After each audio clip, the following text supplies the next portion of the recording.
A friend in need. I killed myself at 17. And at my funeral, my grandmother said I was in hell. My own grandmother. She was wrong, but not by much. Being dead sucks. The thing I miss the most is food. The last thing I ever tasted was a cold shotgun barrel. Other ghosts don't like me.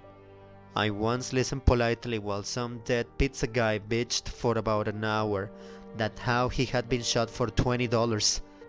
But when I tried to tell him a little bit about me, he said that he did not want to talk to me anymore and at all. It's lonely, to be honest. I had a lot of regrets, things that I wish I had done differently. I was so glad to meet Emily. You don't need any special gift to talk to ghosts, and you just need to be receptive.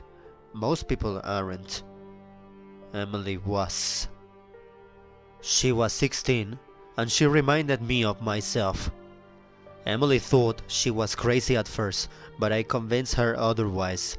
We talked about that time when she was alone, and when she was alone, in her room after dark, and on solitary walks. Her parents were hardcore conservative types, with a big US flag in the yard and 50 guns. They wouldn't let her watch R-rated films, listen to any good music, and they didn't intend to let her go to college. She always kept her eyes down when she was around them. Yes, sir. No, ma'am. Those were all the words that she remembered to say properly.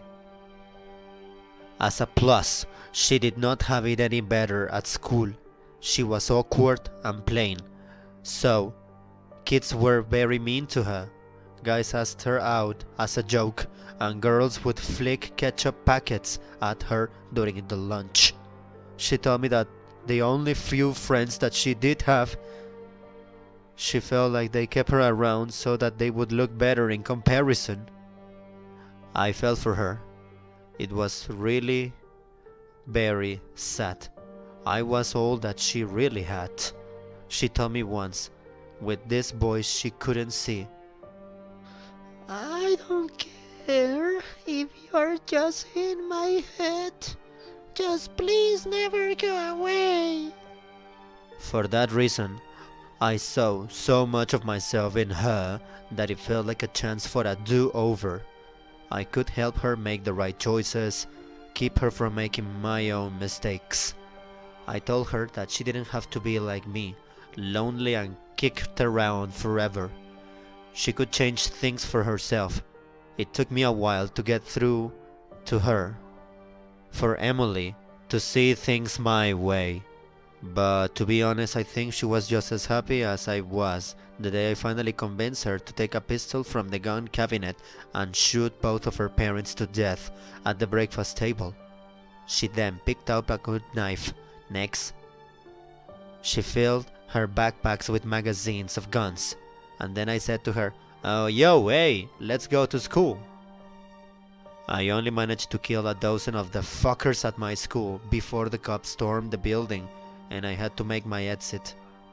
But I didn't have a friend to talk me through it. Emily will do better. No regrets this time. After all, we'll have all the time in the world to hang out.